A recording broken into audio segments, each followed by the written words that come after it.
ఈ సమాచారం లక్ష్మీ నరసింహస్వామి సమాచారం క్షేత్రంలో జరిగిన దుర్ఘటన పూర్తిగా ఈ కూటమి ప్రభుత్వం బాధ్యత వహించాలి. మృతుల కుటుంబాలకి ఇవాళ మృతుల కుటుంబాలను ప్రాణాల్లో తీసుకురాగలుగుతారు. వాళ్ళు ఎంతో భక్తిభావంతో కుటుంబం తరలి వస్తే నలుగురు ఒకే కుటుంబానికి సంబంధించిన నలుగురు భక్తులు కుటుంబానికి చనిపోయారంటే నిజంగా ఎంత బాధ, ఎంత బంధు పరివారంలో ఎంత విషాదం నెలకొని ఉంటుంది. రాష్ట్ర వ్యాప్తంగా భక్తుల మనోభావాలు ఎంత ఘోరంగా దెబ్బతింటున్నాయి. తిరుమలలో వైకుంఠ దర్శనం పేరుతోటి అక్కడ 6 చనిపోతే ప్రాణాలు గాల్లో కలిపోతే మీకు ఎంతో దానికి ప్రాణాలకు విలువ లేనట్టుగానే మీ ప్రవర్తన ప్రభుత్వం యొక్క పనితీరు కనపడుతుంది. గోశాలలో గోవులు చనిపోతున్నాయంటే మీకు అసలు దాని గురించి ఆలోచించే టైమే సమయం లేదు.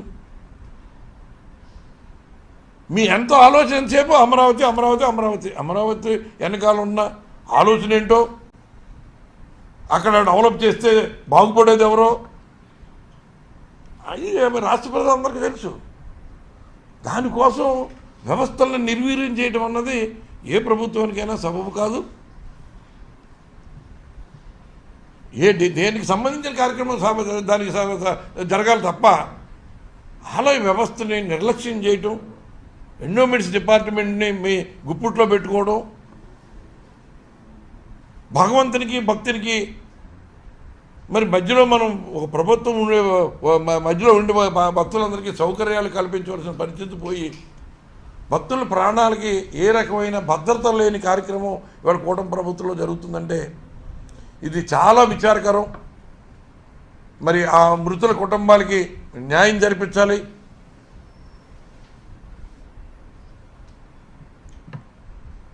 ఇటువంటి సంఘటనలు జరగకుండా కట్టుదిట్టమైన ఏర్పాట్లు చేయాలి. వ్యవస్థ అంతా అధికారులు గుప్పిట్లో పెట్టుకుని వాళ్ళకి కావలసినట్టుగా చేసేసుకుని ఇలా భక్తుల ప్రాణాలు గాలిలో వదిలేసే పరిస్థితి ఉంటే దీనికి బాధ్యత ఎవరు తీసుకుంటారు అన్నది ప్రజలకు సమాధానం చెప్పాలని ఈ సందర్భంగా నేను డిమాండ్ చేస్తా ఉన్నాను.